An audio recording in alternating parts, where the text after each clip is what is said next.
how remote is the Thoroughfare? Well, in the United States, outside of Alaska, it's pretty much the most remote spot we have. So by the time you're in there to get to the campsites or around the outlet of Bridger Lake, you're probably close to 30 miles from a road in any direction. Yeah, It's like things were here a couple hundred years ago. It's pretty that's cool. that was Paul Weamer on the Thoroughfare region of Yellowstone National Park.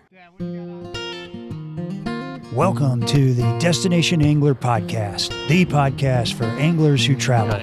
And I'm your host, Steve Haig. We go right to the source, the local guides and experts, to build your knowledge of top fishing locations around North America. It's a big world out there. Now go and fish it. I'm going away for a while, but I'll be back soon. Whoa, whoa, whoa. Hey anglers, welcome back to another episode of the Destination Angler, brought to you by Got Fishing, crafting world-class fly fishing adventures specially designed to your level of experience and budget. By Trout Routes, the #1 fishing app helping trout anglers avoid the crowds and explore new public water. Download it for free in the App Store today. By Adams Built Fishing Gear, the trusted source for quality fly fishing gear built to last at an affordable price. And by Angler's Coffee, fueling your next cast with amazing coffee delivered to your doorstep one batch at a time. Get started today and save 20%. Up next on the Destination Angler, we ventured to the Youghiogheny River in western Pennsylvania to uncover this hidden gem of a fishery. Then get ready for an adrenaline-fueled journey to Mongolia as we chase after the legendary taimen, the largest trout species in the world. And be sure to backcast to catch the last episode on the Clark Fork River near Missoula, Montana, a story of recovery and success and some of the finest dry fly fishing in the West. Have you tuned into the latest episode of my new Destination Angler Adventures podcast? This week we hear from Jim Aylesworth of Houston, Texas.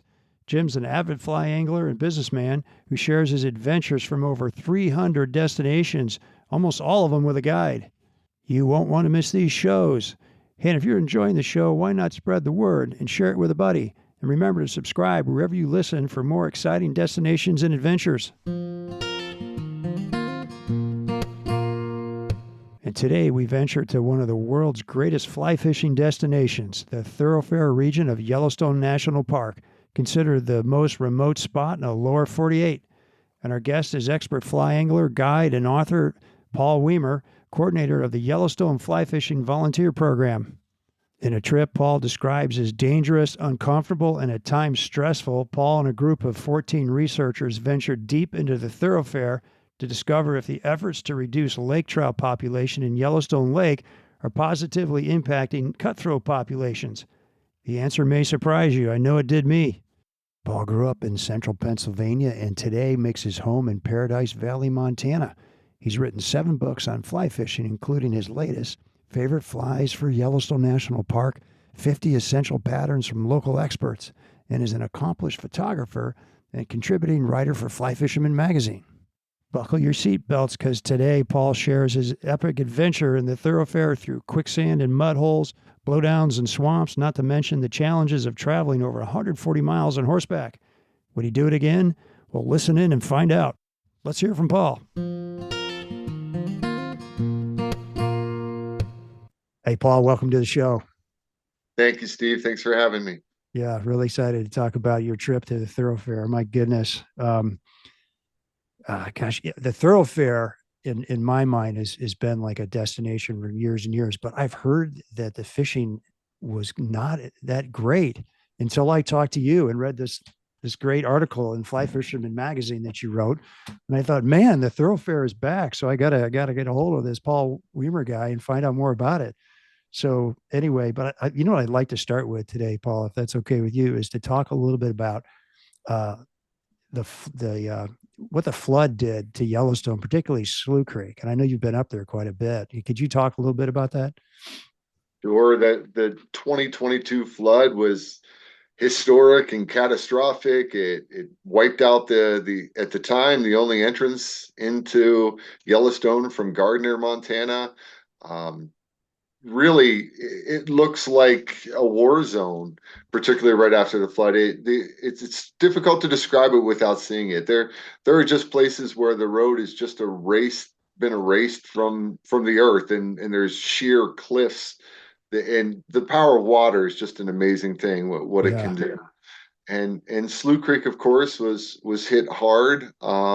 Some parts of it look a lot different than they did pre-flood. Huh. Some don't.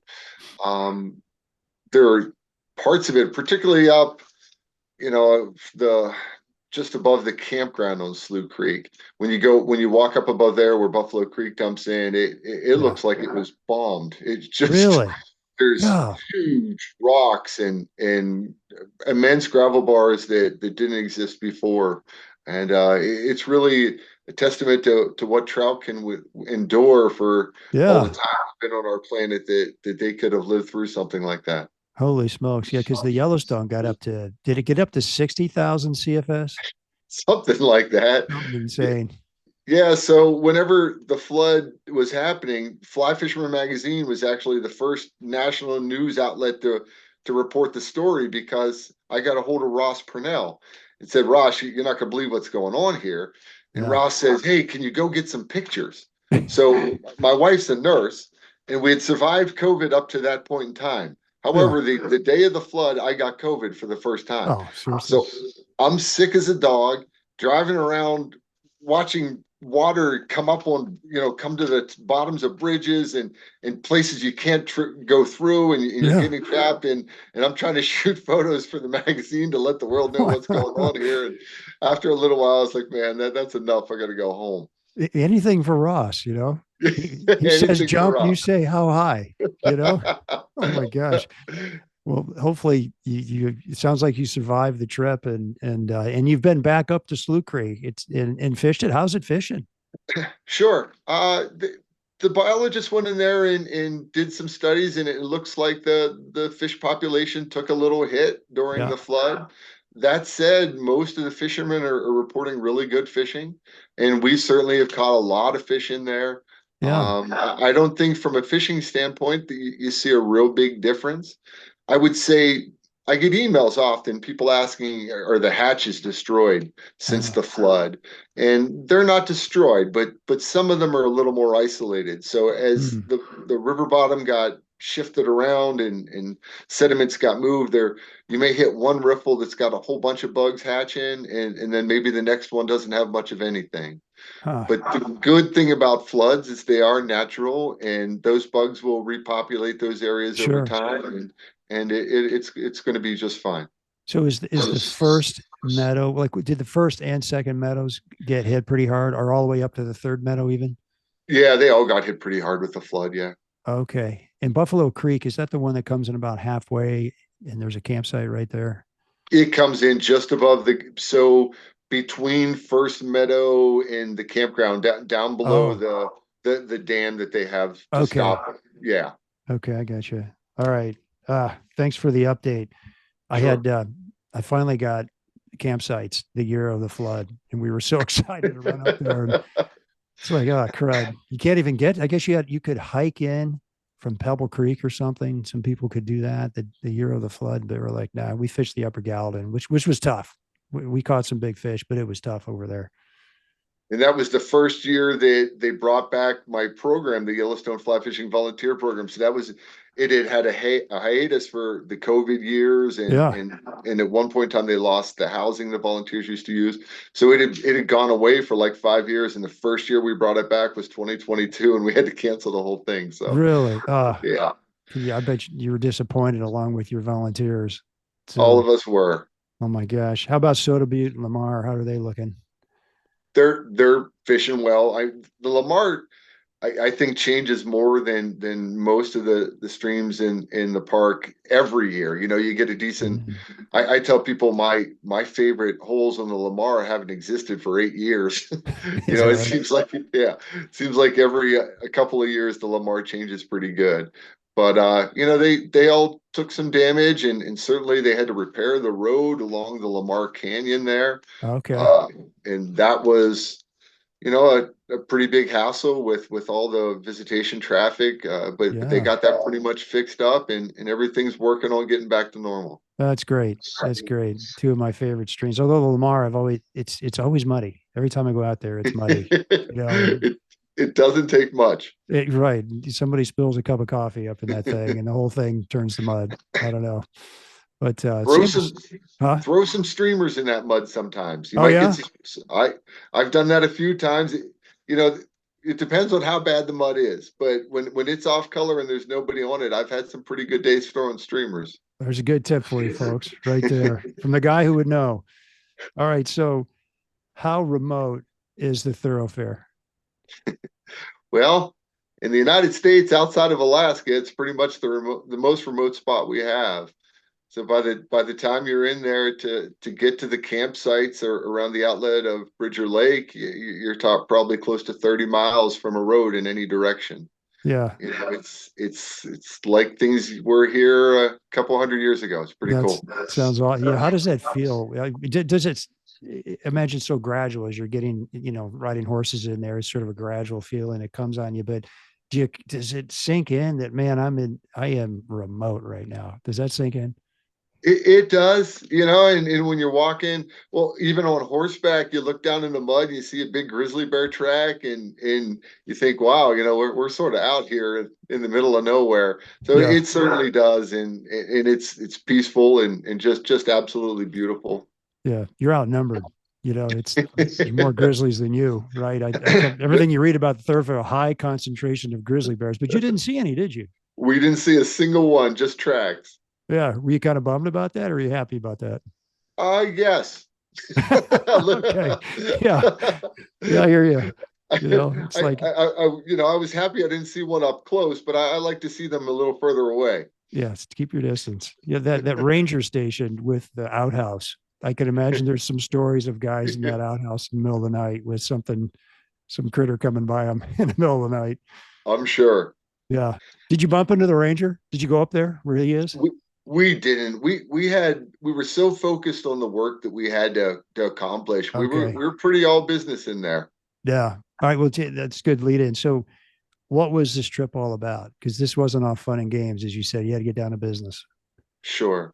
So there's a scientist named Michelle Briggs who is studying the trout in Yellowstone Lake.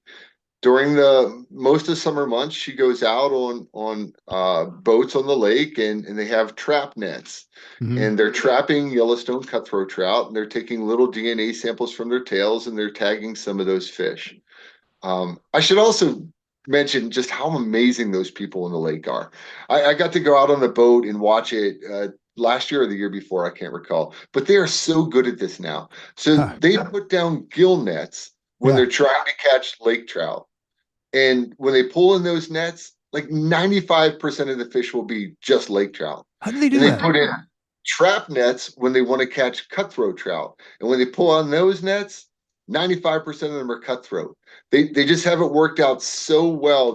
After a quarter century of working so hard on that lake, they've become really good at what they do. A gill net versus a trap net. What's a trap net? Sure, a trap net it's think about like a fishing net, right? It's Okay. just a big net that they can swim around inside, Okay. but it locks them in there until they can tag them and release them. Yeah. Yeah. Well, tell me a little bit more about, what's the headline like? What did you find out up there? Are the cutthroat back? The cutthroat are back. You know, it's really hard to find anything good about lake trout introduction to Yellowstone Lake. Oh, But if you want to be a glass half full kind of person, I'll say this. The fish now are bigger and heavier than they historically ever were. really? So their numbers are coming back, but back before the lake trout, there were so many of them in the lake Hmm. that they were sort of stunted in a way. Hmm. And now that the population's rebounding, these fish are big and Yeah. heavy and just Really? look super healthy. That is great. Like, give me a sense of how you did up there in the thoroughfare. Get some good ones over 20, or how big did you get? So the we caught two fish. One was 23 and a half inches and one was 24 inches right on the nose. Shoot.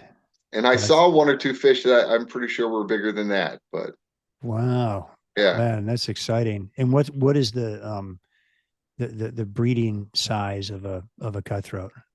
18 to 24 inches, I Oh, think that big. yeah, Okay. is when Huh. they're in there. Huh. That's super cool. Wow. All right. So who went on this trip then?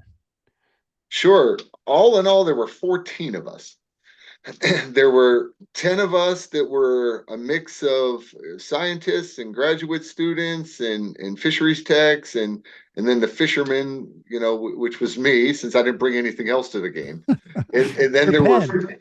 right there were four packers from the Triangle X Ranch. And I should tell you, they're packers, not wranglers. Oh, When I called them wranglers, they get a little upset. Yeah. So ah, on their ranch, the wranglers are young girls that go out and wrangle the horses. These guys wanted me to know that they're packers. what's the difference? I don't know. Okay. Just what they wanted to be called. And since they're the guys Right? responsible for your horse, you're like, yes, sir. You are When now a they're leading packer. into when they're leading into the most remote place in the lower 48, I'll call them whatever they want. That's great. And so the trip was over how many days and like how far did you go? I mentioned it in my intro. It's 130 miles, but Sure, over. So we were 5 days in there, and over the 5 days, we went about 130 miles on horseback and spent approximately 40 some hours in the saddle, getting to and from the spots. You know, you think so. It's basically a 10-hour horseback ride. We left from the Turpin Meadow trailhead, and from there to get to the outlet of Bridger Lake, which is where we camped, took about 10 hours on horseback. And you okay. get off there that first night, and you're like, you finally made it, and everything's great. And then they tell you the next morning you're going to go up to the Yellowstone, and that's another 3-hour ride. Really? So, so there's a lot of riding even after we made it to camp. So a horse can do what, 3 to 4 miles an hour, maybe five, something like that. I'll take your word for it. I Okay. don't know. I didn't want them to go real fast. Yeah. Because you wanted to look, enjoy. Sure. Yeah. When you're backpacking, you got to look down all the time, so you don't trip. But when you're on a horse, can you look around and enjoy yourself a little bit? Absolutely. And our horses that they provide us with were just phenomenal. There were times when, some of the trails in there were so mucky and so bad, or trees had fallen and we'd have to detour up into the forest a little bit. And I was amazed at just these big, beautiful creatures and how they can put their feet in between blowdowns without looking at Yeah. their own feet and know exactly where they are and take you safely out of that. Yeah, for sure. The horses are a huge help and definitely let you look around a little more. Yeah. Did you have some mules too? Well, we had a lot of mules. Okay. How many animals in total? You know what? I'm not really sure. I think I knew. I want to say something like 35, something like that. Oh, But wow. there was a pile of them. You figure to get all of our gear in, and some of those mules are just squirrely. There was one that, and I was trying to think of it before we started talking. I can't remember his name, but on our first day out, all of a sudden this crazy black mule comes running. He's loose he's not attached to anything, and he runs with us and just gets in line with all the horses and just decides he's coming for that day. He's supposed to be back at camp, Oh, but he decides he's coming. So we all laughed and he tagged along and he stayed right with us and stayed with the horses while we fished and walked right back with us. And we thought that would be that. The next day we get out, we're heading out again, and here he comes. And this time he brought a friend. He had another really? mule. They're talking to each other. They had a How powwow. great the trip was. Oh my gosh, that's fantastic. Well, you mentioned in the article, which was really well done article. I just absolutely love reading this. So, folks, if you get Fly Fisherman Magazine, this is from February March of this year. So it came out a while ago though. But you mentioned that it was dangerous, uncomfortable, and stressful. And I kind of wanted to double click on that. Like, it sounds like it'd be a lot of fun, but I guess not. Well, there was work to be done. And certainly anytime you're in a place like that with horses, no matter how awesome horses are, there's always a chance of danger. And some of those horses, my horse, she was a sweetheart. Her name was Raindrop, but she sort of ran the show and one of the horses she didn't like too much got a little close behind her, and she goes bucking with both of her back feet off the back, trying to kick that Really? horse to be on her. And so there's stuff like that. And the trail was a little sketchy at times. And then of course it's a long way to go and a Yeah. big effort to get in there to not catch fish. And if we hadn't caught fish, then Michelle wouldn't get the data she needs for the work Yeah. she's. There was certainly pressure to catch fish. So, We we had there were testing sites. So on each of these creeks and rivers that Michelle wanted us to sample, and we had to catch at least 20 fish from each of those sites to have enough data to validate the science. So if we went the whole way back there and only caught 14, that wouldn't have worked okay. So it sounds like some statistics involved here. for sure. Yeah. Did you hit the 20 every day? We got them every single day. Well, some of them it took us more than one trip, but we got all the data we needed from every one of her for every one of her spots. Yeah. No kidding. And did you have to hand a packer a fly rod from time to time? After so where we camped, you could actually walk down to the Yellowstone River. And when we got back to camp at the end of the day and dinner was done and they sort of had some time off, they took fly rods and went down by themselves and fished. And then the one day on Thoroughfare Creek, two of them actually went with us and fished right along with us. Oh, they did. Good. Yeah. Good. How'd they do? They caught some fish. Did they? They could handle a Yeah. fly rod, huh? Yeah, they knew what they were doing. They were sticks. How about that? Oh my gosh. Um, so back to the conservation story a little bit here. So the lake trout, do they know how lake trout got in Yellowstone Lake? That's kind of a mystery, isn't it? It is a mystery. Todd Cole, who is the head of fisheries for Yellowstone, he's a good friend, and he's also my boss as I'm the coordinator of the Yellowstone Volunteer Program. Mhm. He wrote a fascinating paper that says that perhaps during snowmelt time when everything is flooded, that they could have swam in themselves from nearby lakes that Huh. they were already pre-existing in. Other than that, nobody really knows for certain how they got there until somebody caught one in 1994. Nobody knew they were there at all. Oh man. Yeah. And so then did it just explode from there? Like when did I started reading about the cutthroat tanking, seems like 10 years ago, but I'm not sure. I read an article about it and it impacted the whole ecosystem. It even impacted the grizzly bears because it's all It connected. absolutely, and it started going downhill very, very quickly. If they had not taken steps to curtail those lake trout, the Yellowstone cutthroats in Yellowstone Lake would have been extirpated. They'd have been gone. Wow. They are just voracious, and that some of those fish. The other cool thing to see now is the lake trout that they're netting are much, much smaller than the lake trout they were netting 20 years ago. When Okay. you had these fish in there that were 25 years old that were just monsters that were eating Oh, cutthroat like crazy. Now the size has gotten a lot smaller, all huh. because of this hard work they've done on the lake. Yeah. So they're small enough where they're not able to eat an 18-inch cutthroat. Right. They're the same size, I guess. Yeah, some of them for sure. So are they saying that the lake trout will continue to live in the lake? They're just gonna just get the big ones out of there before they cause damage? Is that the plan? Well, what you hope for eventually is so look, the Great Lakes where lake trout were native, they're struggling there now. We basically Hmm. wiped them out of the Great Lakes. So we're sort of hoping to intentionally make that happen this time, where after all this time of netting the big spawning fish and then killing the eggs, with techniques that Todd Cole developed by putting ground up lake trout flesh on top of them, Huh. and when they ran out of that, then soy pellets. So when these things dissolve, they take all the oxygen out of the air and the eggs out of the water and the eggs die.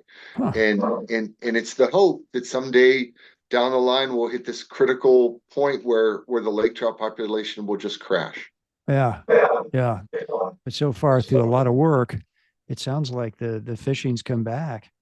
And It certainly has. man, did you kind of suspect that as you guys were going in there, or was this like, wow, we just learned something fantastic here? We sort of hoped there had been some other groups that had been in there, and the year before, or maybe 2 years before, a small group went into Atlantic Creek and were able to sample fish there. So we expected, we hoped, you never know until you see it, but we certainly had hoped the fish would Huh? be there. Yeah, well, that's fantastic. You know, for people who, a lot of people have been to Yellowstone, right? Something like 3 million visitors a year, but not many people have been to the thoroughfare. What's it like? Like, what's it like visually? What's the scenery like? Topography, that kind of thing. It's like, other than the bridge over the Yellowstone River before you get to like the ranger station and stuff there, other than that, it's like hopping in a time machine and going back to the 1800s. It's exactly like it looked before we messed everything else up. Yeah. It's perfect. There's beautiful mountains and buttes off in the distance, and the time of year when the fish are in there, when we're getting in there, it's very, very wet. There's willows everywhere, and some places deep mud, and in some places it looks like just almost like swamps. Just very, very moist back there. It gets a lot of moisture in the Thoroughfare region, Huh. and it just looks like just like you'd expect it to look. Yeah. Yeah. It's so it's mountainous, but we're not talking like huge mountains, right? Because There's big Yellowstone, ones off in the distance. you do. Yeah, Okay. Yeah. yeah. Okay. And lots of swampy stuff, and a horse got caught in quicksand. Did I read that right in your article? That was one of, we talk about being stressful at times, the trip. That was one of the scariest times of the whole trip. So as we're walking in on the horses in a line, if there's something dangerous or something that needs to be navigated in a special way, somebody would shout down the line, like down tree, let's say. And the person in front of you would say it, and you would say it, so the person behind you heard it. Well, we came up to this one spot, and I thought, two horses ahead of me, I thought somebody said boulder. I was like, why are they saying boulder? There's boulders everywhere, like Yeah. pointing out rocks. We know there's rocks. So the horse in front of me sort of went up on the hillside a little bit to the left, and I just followed behind it. Well, the person behind me went straight ahead on the trail, and it looked like a big mud puddle there. Yeah. Well, it wasn't. And what they had said was not boulder, it was hole there. Oh, hold there. Oh, okay. So that horse stepped into that, and its front legs disappeared. It went completely under to its chest and fell over with Wow. yeah, with one of the fisheries people on its back. And my horse sort of noticed this and sort of spooked, and she turned her head like down it, and they're now down below me, and I was worried my horse was going to come right down on top of them. Yeah. Yeah. And I jerked her head to the left real fast and gave her a kick, and she was a wonderful horse, and she went right up into the woods, and we were able to get everybody out of there safely. But that's some of the stuff that you just don't know what's going Jeez. to happen in a place like the Thoroughfare. Well, how did you get the front of the horse out of the quicksand?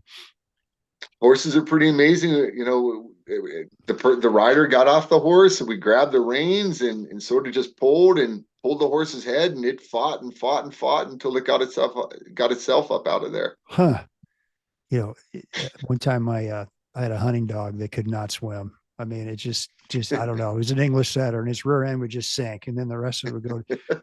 And it jumped in a lake, was chasing a duck, and it got about, I don't know, 20 yards offshore. This is like in March, and it just started sinking. And I've got at the time, my 4-year-old son on my shoulders, and I took my shirt off and I dove in and I reached down the water and saved the dog, pulled it out of the water. And that dog was so excited. I mean, we bonded for life from that moment I'm on. sure. And I'm wondering, like, did the horse kind of like, did you feel like the horse was thankful? Like, thanks for saving me? I think the horse was like, all right, let's get back to camp so I can eat. Right. Yeah, they don't think that. Okay. Well, it was pretty chill. Yeah. It just, this happened. Now I'm hungry. Yeah. All right. So To the best of your ability, I know you fished a couple of areas, not the entire thoroughfare, but give us a sense. Can you kind of break the thoroughfare down for an angler that might want to venture in on their own? Like, what are the major sections you fish? What, the Upper Yellowstone and Thoroughfare Creek? What can you say about that? Sure. So, the Yellowstone River is the main river running through that, and most things they all eventually end up in the Yellowstone there. So we concentrated on Thoroughfare Creek, and they call it Thoroughfare Creek, but by any measure anywhere else, Thoroughfare Creek is a river. Oh, it is. It's wide and it's got a ton of water pumping through it. I was also surprised how the Yellowstone River, even up that high, is still pretty rough and tumble.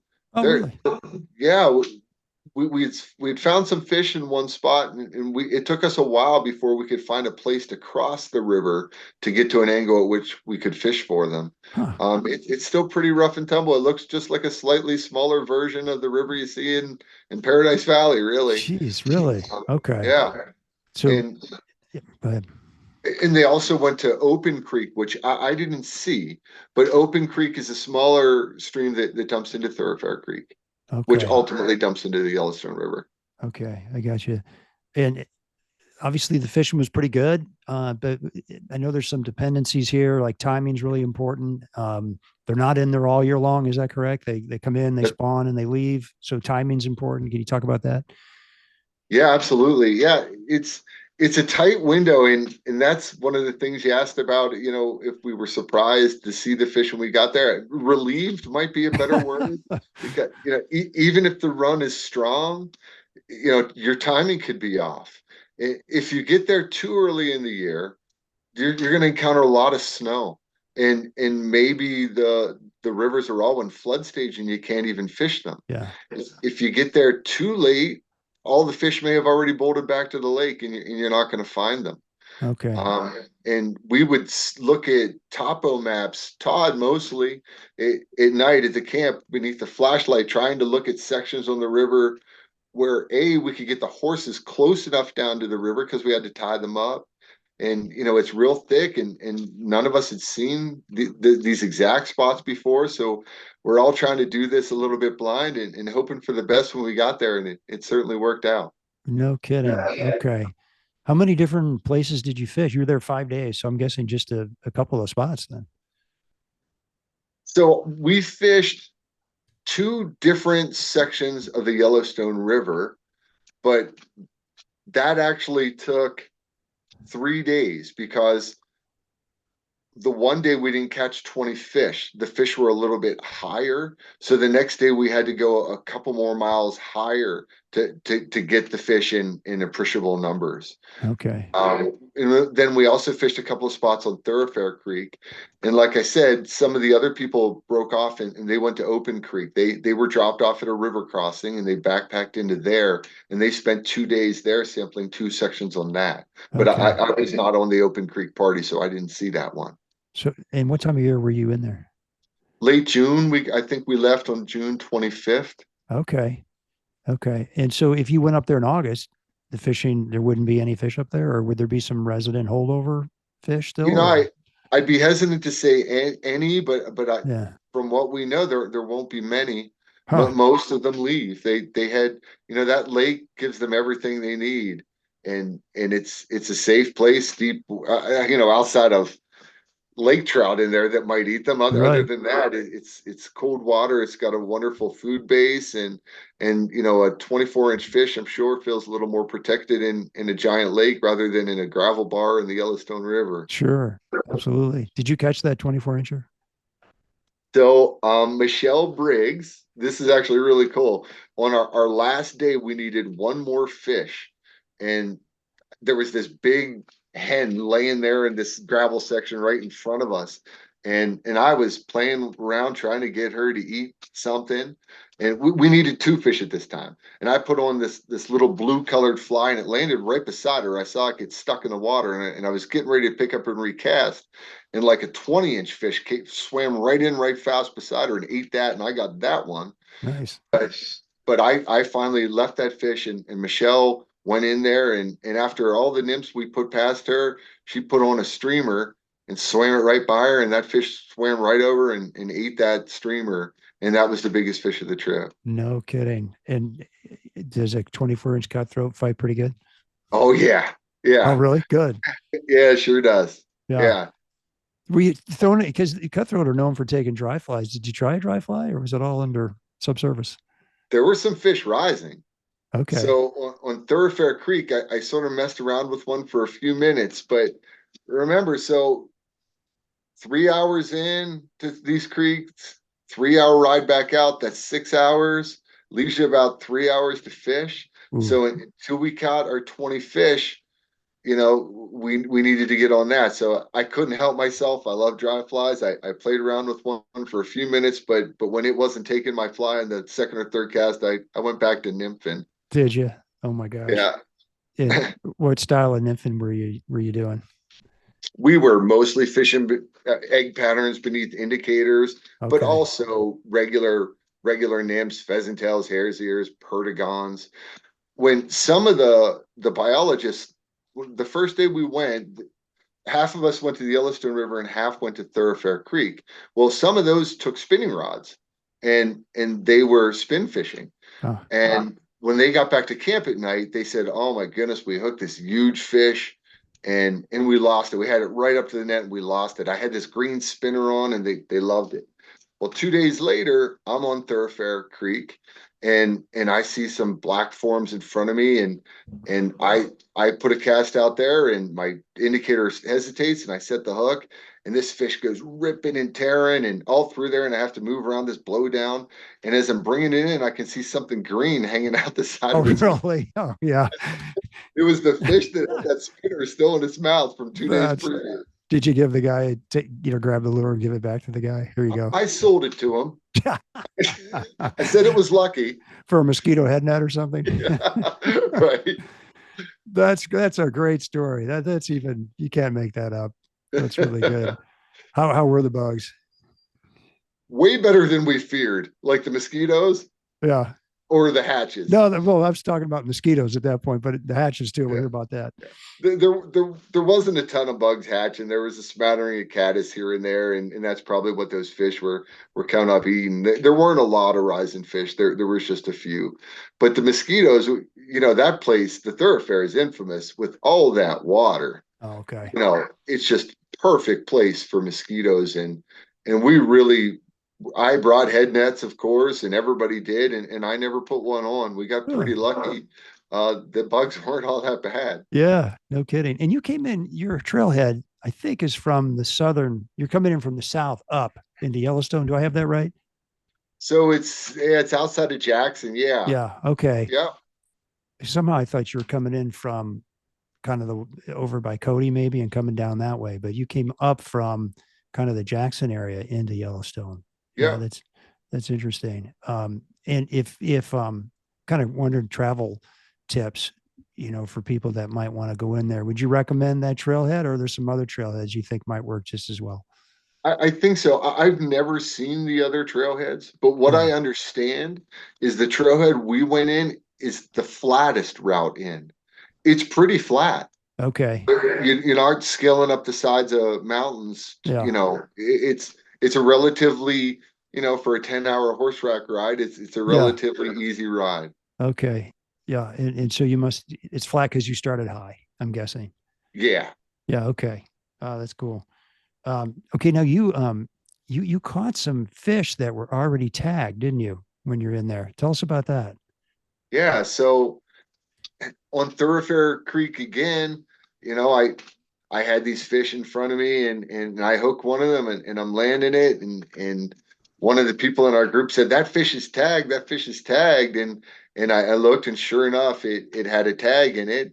And it was a tag that Michelle Briggs had put in it in Yellowstone Lake the year before. And we were able to do a rough calculation that fish, I caught it about 40 miles from where she had tagged it. Wow, really? Which is pretty crazy. And over the course of our 5 days, we actually technically we caught 5 tagged fish, but one of them we caught twice. So, okay, is that right? So 4 different tagged fish. Yeah. And so when you caught a fish, Did you do a fin clip or did you put a new tag in them or what'd you do? So when we caught them, they would take GPS coordinates as to where the fish was caught. Okay. They would get a measurement of its length, and they would take a little clip from its tail, and they would store those on Watman paper till they can get back and send them off to the geneticist in a laboratory. Okay. Okay. That's really neat. Um, Back to the fishing. So I'm kind of curious, like your setup, like how selective were the fish? What X tippets were you using? Give us a sense of that. They weren't real selective. The hardest part was finding them. The only thing that really mattered is getting the flies to the fish's level. The water was so crystal clear that you could see, if you got a bright orange fly on, you could see pretty much what it's doing. Huh. And if the current was taking it up over the fish's head, very few times would they move. So it needed to be down on their level, down along the stream bottom, and then it wasn't too rough. If you saw one more, you'd most likely hook it. And were you watching mouths opening and closing and yanking, or was it all you watching your indicator? Or tell me about that. Depending on where the fish was, a little bit of both. Huh. Cool. Yeah, there's some of them, when I was able to get fairly close to, you could certainly see the fish, that little blast of white when they open their mouth and, Yeah. and before your indicator even moves sometimes, and you would set the hook and catch them. And then of course, also just straight bobber fishing. Is that right? Okay. Yeah. If you went back in there just for fun, what would you do differently in terms of the fishing? Hmm. Stay longer. Is that right? Yeah. Yeah. I mean, the trip, Steve, the trip is so great that there's certainly no regrets to that. It would be fun to fish it for fun without a scientific, so where it wouldn't matter if we caught 20 fish or not. Yeah. I could really mess around with some of those fish I would see rising. Yeah. I think that would be really cool to catch one of those monsters on a dry fly. Yeah. But other than that, I'd love to go there and spend 3 weeks in there. Just really. No kidding. Yeah. Oh, for sure. Wow. Okay. Yeah. I bet you'd maybe see some grizzly bears if you're back in there for 3 weeks. I'm guessing you would. See a little bit of everything. What kind of adventures have you had outside of this one in your life? Wow. Well, I guess I've been in the fly fishing business for 27 years, so that's been an adventure all in and of itself, I guess. But I went down, I bone fished in Andros and some crazy stories down there. We went out with this lodge, George Daniel, a friend of mine, and we got this guy who's the guy who takes us in the middle of nowhere in mangroves where I couldn't have found my way out if my life depended on it. And and the whole time back there, he's telling us how he used to deal drugs and What? in the capital, yeah, which in Nassau, Yeah. and about rolling somebody's head up in the window that wouldn't pay him and punching him till he could hear the guy's teeth dropping on the ground. And I'm looking at George like this is our only hope of getting safely out of here. So yeah. Yeah. Did you tip that guy well? Of course, before we left. Yeah. Yeah, How much do you want? early in the trip. Yeah, sure. Double your fee, sure, no problem. Yeah. Oh my gosh. Yeah, that's a great story. We're trying to get George on the show. Hopefully he finds he's a busy guy. He's really hard to pin down, but For sure. great guy. So yeah, so you owned a fly shop and you in a couple you worked in fly shops, you've owned fly shops, you've worked in fishing lodges and things like that. Kind of tell us about a little bit about your career there. Yeah, it was, I guess it's going on 27 years ago now. I got a psych degree and I used to work with kids in public schools. Cool. And I was the first little article I ever wrote was in Fly Fisherman Magazine, the little free one they give you at fly shops and they printed my story and I was all excited. I was like 24 or something. And in the very back of that issue, there was a little ad that says, looking for an opportunity. We're looking for a husband and wife to run a fishing lodge. And I talked to my wife and I said, we ought to try to do this.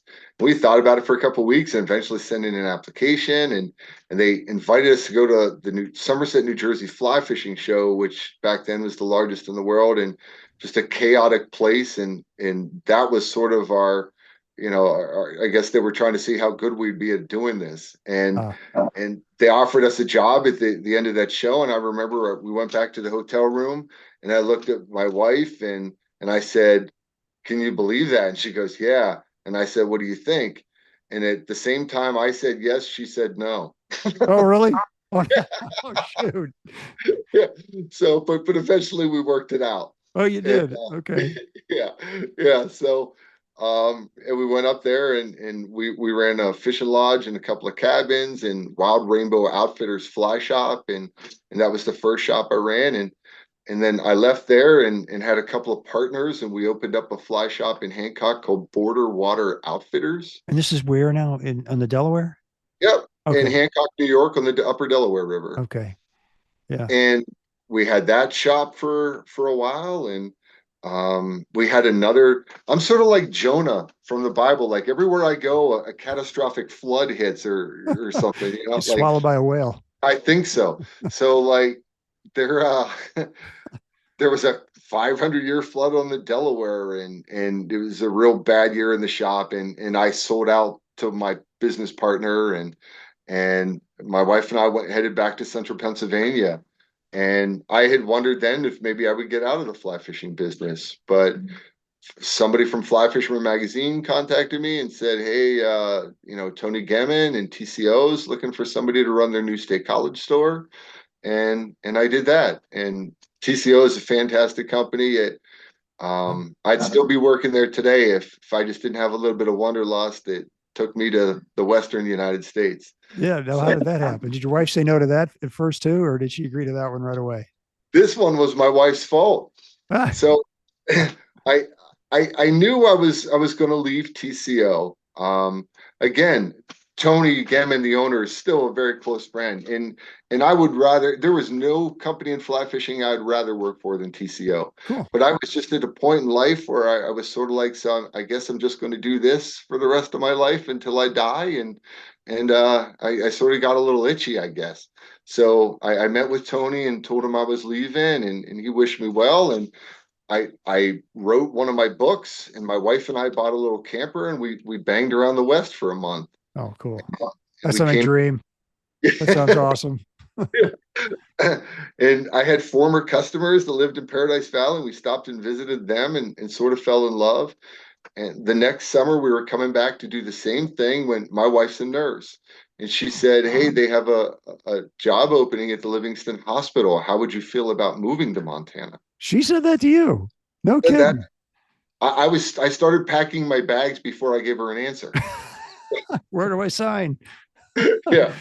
So that, But and it's 10 years we've been here now. 10 years, but did you have a job lined up? She did, but did you? I did. Yeah. I went and helped out at a fly shop here for a little while. Oh, okay, very good. Yeah. How'd you end up with this volunteer job at for the park? Sure. So the park had posted, like I mentioned earlier, that the program had gone away so it started in like 2001 or 2002, the volunteer program. Huh. But during the COVID years and due to a loss of housing, the program was shut down for about 5 years. And they were going to hire a new coordinator to run the program. And I saw an ad for it somewhere on the internet. And I thought, oh, that's interesting. And then a week later, somebody sent me a text and said, hey, why don't you look into this? And it sort of piqued my interest again. And I applied for the job and got the job. And I've been doing that well, this is technically my third year doing that, I guess. Yeah, cool. And tell me about the program. It's really cool. So there's so much water in Yellowstone and so much for the biologists to do that it's hard for them to get to all of it. So they've come up with this idea that they can ask volunteers to sample waters that they want to learn more about. So they'll give me sometimes specific GPS coordinates, and they'll say fish between this spot and this spot. And we have an application process, and I get volunteers from all over the United States that submit applications. This year we have 63 people that have volunteered that we'll be bringing in. The program lasts 8 weeks, and we catch fish, and I record GPS locations. I take measurements, and then I put Floy tags into the fish and It's a Floy record tag. What is that? tag. It looks like a little piece of spaghetti with like a little T on the end of it. Okay. Yeah. And there's a little gun. It looks like an old, department store pricing gun, and you put it right in under the bones on the fish's dorsal fin, and it leaves a specific number as well as a phone number on there, and you can text that number, and Todd Cole receives those texts to people, letting them know where they've recaptured these fish. Okay. It's a very cool thing, and very rewarding. That most of the volunteers, they try to come back year after year, but the program's grown so much that we got several hundred people that are looking to get in, and it's just a great feeling that you can give something back to the park, and that's what I love best about it. Yeah, good for you. And so give me a profile of a typical volunteer age. What do you see? Sure. Well, let's say I'm 51, and last year I think I had 3 volunteers younger than me. Oh. So they skew a little older, although there are certainly some younger people that have come along. It's a mix of men and women, but predominantly men. But there's a bunch of women that have done it. Some of the best anglers we've had in the program have been the women that have come along. There you go. And I try to be pretty honest with people about the physical requirements that are involved.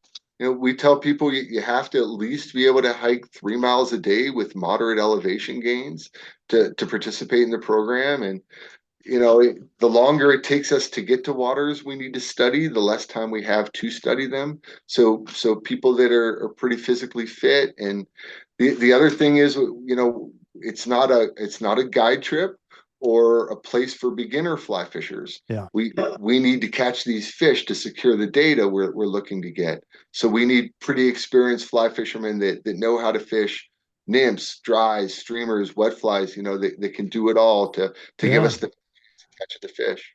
Yeah, that's super. I was thinking maybe it's a bunch of retirees, but after you just described that, like overweight retirees, it's probably not your profile, is it?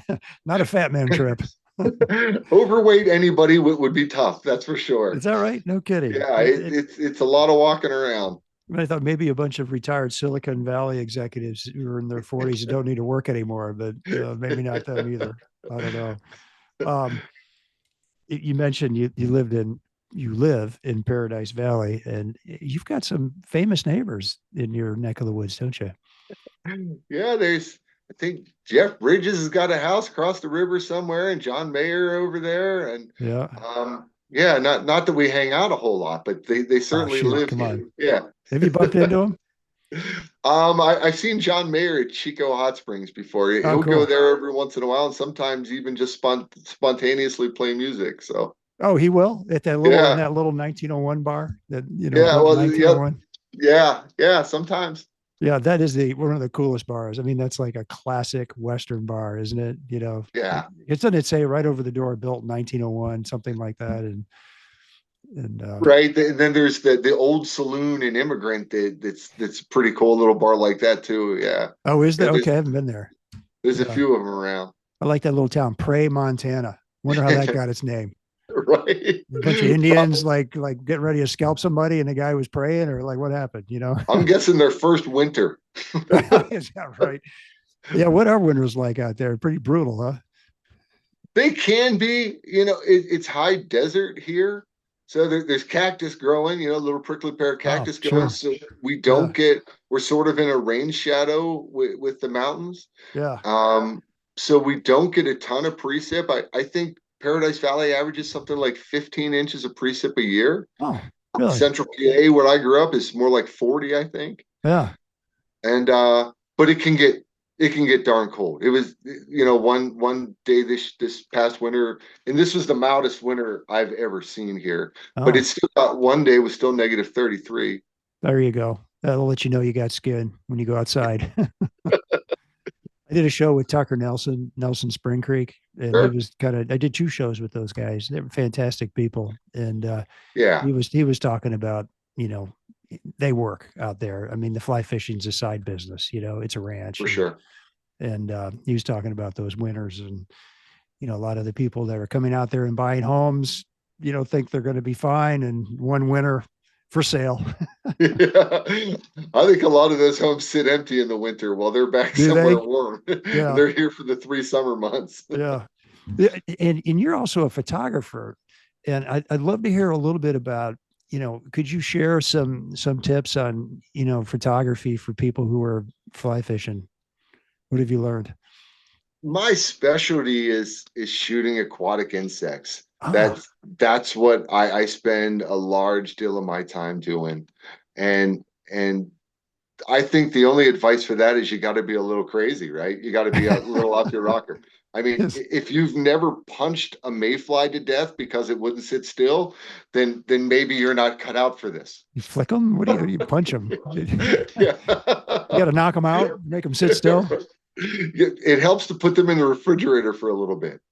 Oh, really? It, oh, Okay. it actually does, and some of them will sit real nice, but some of them I'll put in the refrigerator overnight, and I prefer to use natural light, so I get up when the sun's just perfect, Yeah. and it's also a little bit cooler, which helps keep the bugs a little more stationary, and I set them up and I photograph them outside as much as I can. Ah, And stone flies are really rough. Those things are so tough. Some of why? those guys, the refrigerator does nothing for them. The second you put them down, they run away. They're Montana stoneflies. Cold doesn't bother them. For those big old stones, I'll actually put them in the freezer for seconds though. I've learned the hard way that if you put them in too long, they like bleed out their knees and everywhere else, and they freeze too fast. You So, kill but them you can put them in for a few seconds and get them to sit still and take your photos. and then take a photo. And what do you do? What are you doing with photos of all these bugs? Magazine articles or what? Magazines, at least three of my books, certainly the pocket guide to Pennsylvania hatches and the pocket guide to New York hatches are Okay, hundreds of aquatic insect sure. photos. Um, yeah, the pocket guide to New York hatches is one of the books I'm most proud of. I really wanted to call it the pocket guide to Eastern hatches because it's really what it is. Yeah, There's not much difference in hatches between Pennsylvania and New York and Virginia, sure. but yeah, but that was one of the first books. It's got nymph photos, duns, and spinner photos for every major hatch, as well as larvae and adults for caddisflies, and nymphs and adults for stoneflies, and a lot of books would cover on one of those, but it was one of the first that sort of put it all together. That's really neat. The Tell bugs me, are cool. tell me about the book you wrote. What is it? Favorite flies for Yellowstone National Park by local experts. I want to hear about this. Right. You being one of them. There's certainly some flies in there that I like to fish, but I also went around to like Richard Parks from Parks Fly Shop in Gardner. There's probably no one alive that knows more about fishing in Yellowstone National Park than Richard Parks up here in my way, and Bob Jacklin in West Yellowstone, who I also went and Yeah. interviewed and got some of his flies. And then lots of outfitters and guides. Um, Dean Reiner from Hatch Finders Fly Shop, which is a fascinating shop. If you're in Paradise Valley, you should stop there. When you walk in through the front door, you got to turn around and look in the wall behind you because there's a bamboo fly rod hanging there. The cool thing about that bamboo fly rod is Dean Reiner took that fly rod with him when he was in the Vietnam War. To Vietnam. To Vietnam. And he was in helicopters over there, and anytime between missions he got a chance to fish, he took his bamboo fly rod and fished in Vietnam. That's cool. And that same rod's hanging in Hatch Finders Fly Shop. It's worth going just to see that and meet Dean. That's super. Is that in Livingston? It's just outside of Livingston, right on the edge of it before you get up into Paradise Valley. Okay. Yeah, I've not been to that one. Okay. Yeah. Yeah, that's super cool. Um, so you have 50 essential fly patterns. Like what, if I were heading to the park in the summertime, what are some of the go-to patterns you might recommend? It is really hard is not to have a chubby Chernobyl with you. It's Yeah. they just some places they'll just eat that year round, and it may be the only fly you need. Huh.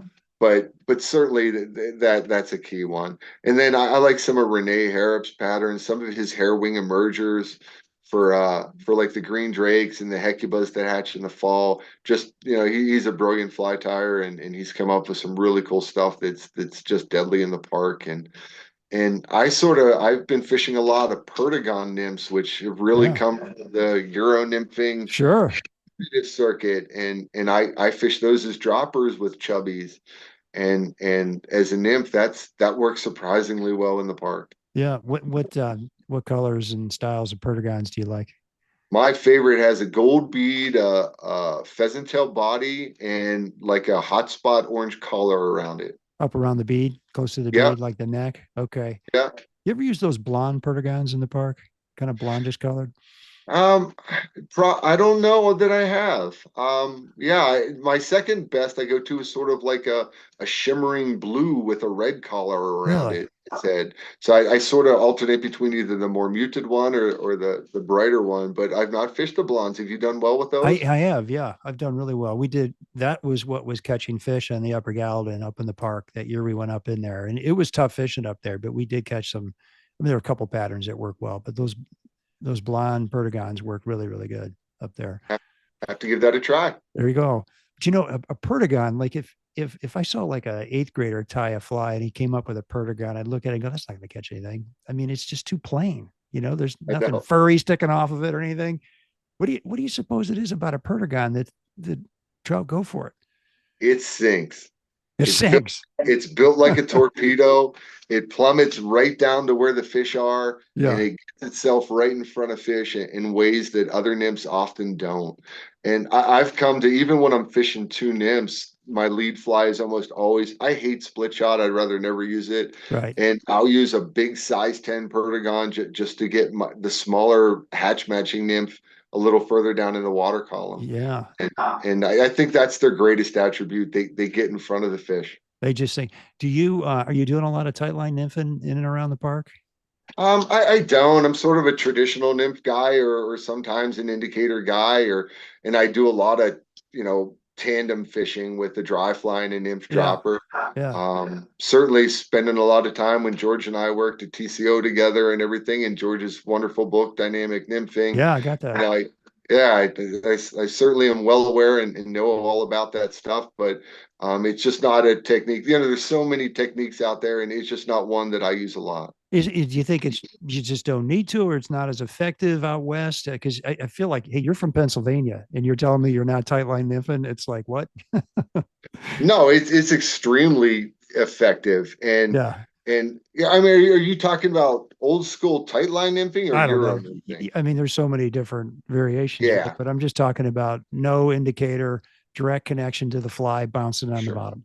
I do that often, Okay. particularly on the Yellowstone River in the park, places where an indicator can't let your flies get deep enough. When I want Yeah. them down in some of those real violent, yeah, just old school traditional nymphing, I do that a lot. Oh, you I'm do? sorry, I thought you meant Euro nymphing with the coils and the ciders and that Oh, stuff. okay. I think that stuff's very cool, but I don't Yeah. do it very often. Okay. I got you. And when you're fishing for cutthroat, what do you find the differences are in where cutthroat are holding versus like a rainbow or a brown?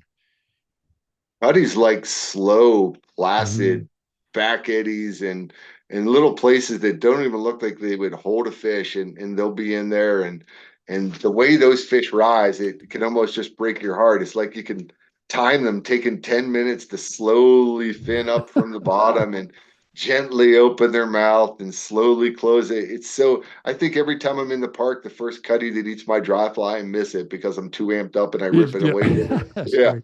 I had a guy interviewed a guy, Max Izagiri. I don't know if you bumped into him. He runs one of the outfitting businesses there in your area, and he said he tells his clients to, when the fish takes the fly, say "God save the Queen," then set the hook.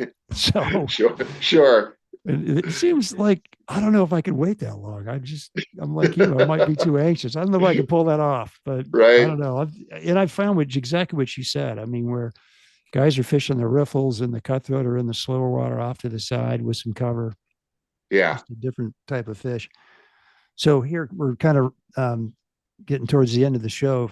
And Paul, I'd like to ask you, so how optimistic are you about the thoroughfare?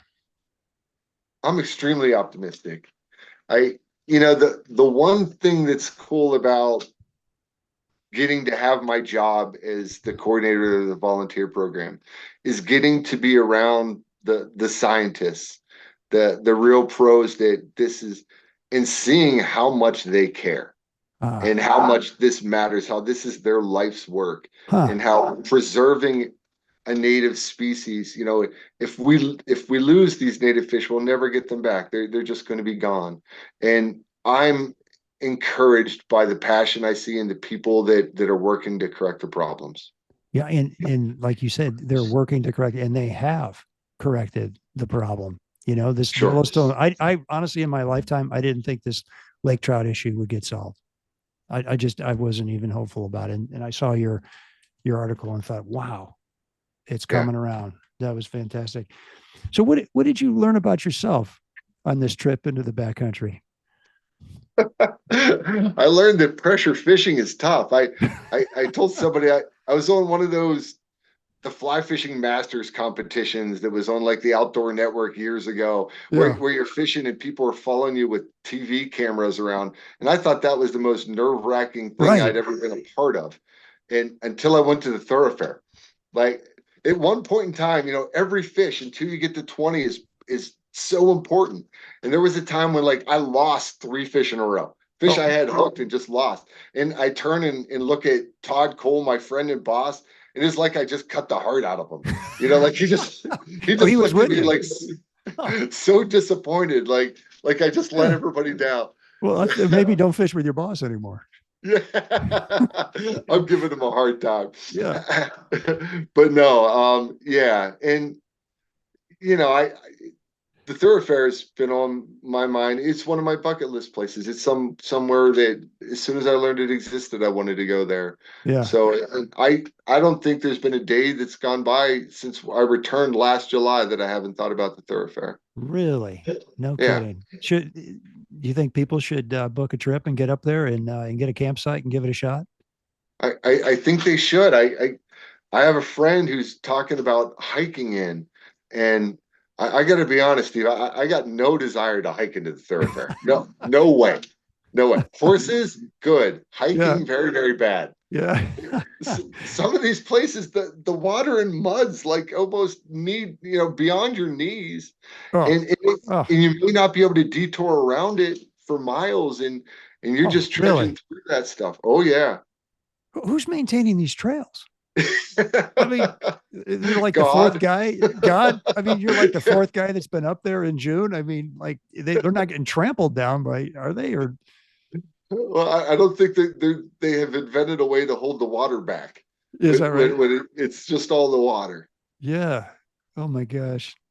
All right. So, what's the one thing you want people to know about this fishery? It needs your support. Uh, Yellowstone needs your support.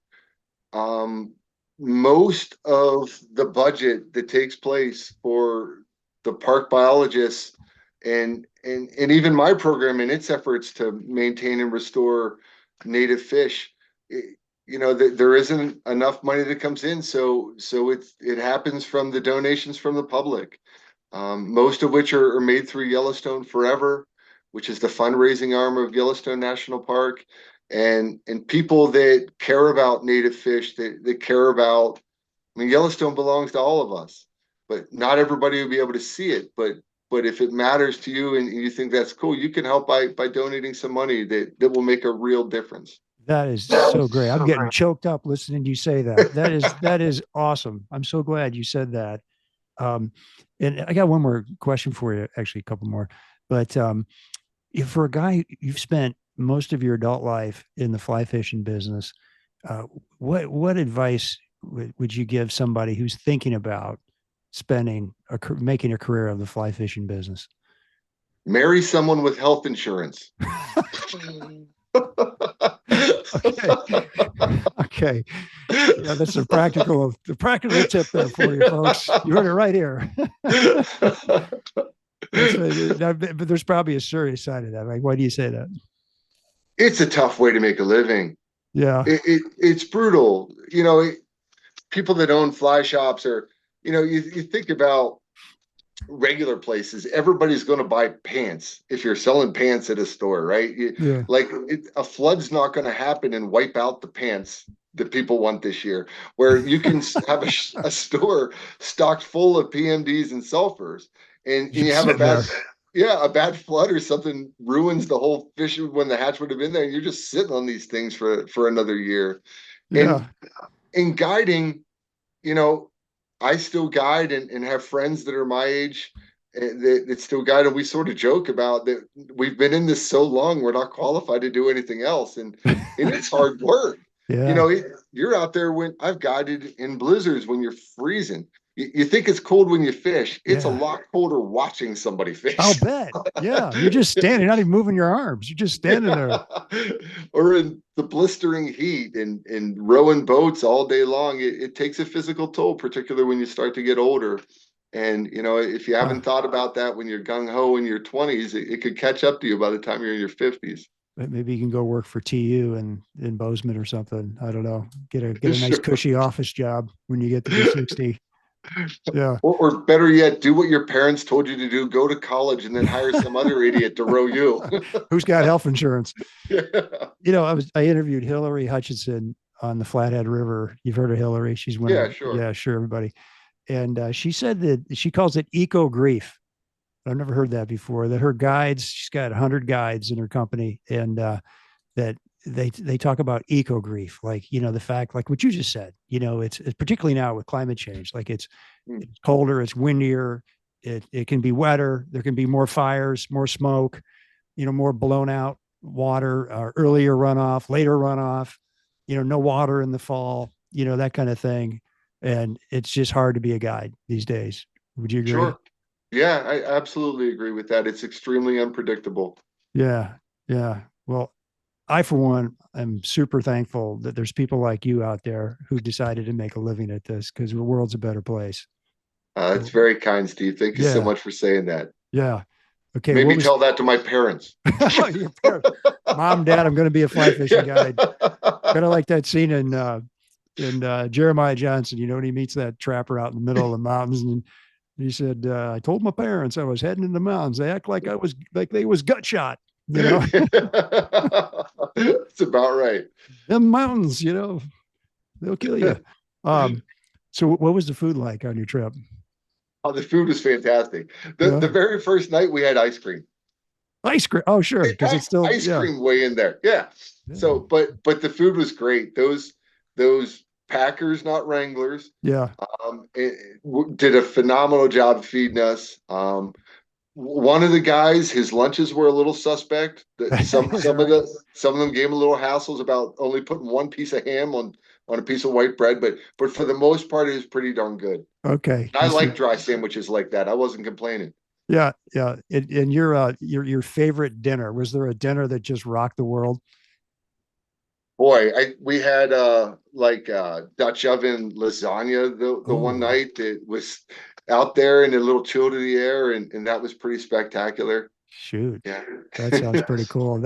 I'm actually, we've got some horses taking us up in the Wind River Range this summer, and we were going to take horses in and backpack out. And I'm kind of like trying to convince my buddies, let me just do horses the both ways, and we can do things like carry a Dutch oven if we've got a horse, Perfect. Yeah. Cans of tomato paste and all that other stuff. As a guy, because you have a guiding business too, what's your favorite shore lunch? Not a one piece of ham on a piece of white bread, something else maybe? I've been sort of proud of what I've been doing with my elk chili. Yeah, I get like real Tostitos and guacamole and sour cream and cheese and my wife makes a phenomenal elk chili and I take these big Stanley thermoses and fill them with boiling water and wrap them, dump them out, put the chili in right out of the crock pot and wrap them in towels and put them in my Yeti cooler and it stays hot for lunch. Really? And yeah, people seem to like that, especially with the chill in the air you can have on Montana most anytime. Yeah. So this is an elk that you harvested, I'm assuming, Yep, and you're kind yep, enough to share your elk meat with your clients. yep. Well, in fairness, last year we got two of them, so it is just me and my wife. Okay, So I got you. Yeah, I still got half a deer in my freezer downstairs. So I get it. My son moved. My son's 34, and it used to just be me and him. My wife doesn't even want to see me cooking it. So, all right. And then where do you like to go? Say you've been in the backcountry for a few days. Where do you like to go at the end of the day when you come back in for dinner and something to drink around the Yellowstone area? Maybe it's Gardner, maybe it's in Livingston. What do you think? sure, I still think Chico Hot Springs is the place that Oh, I end up the most. do you?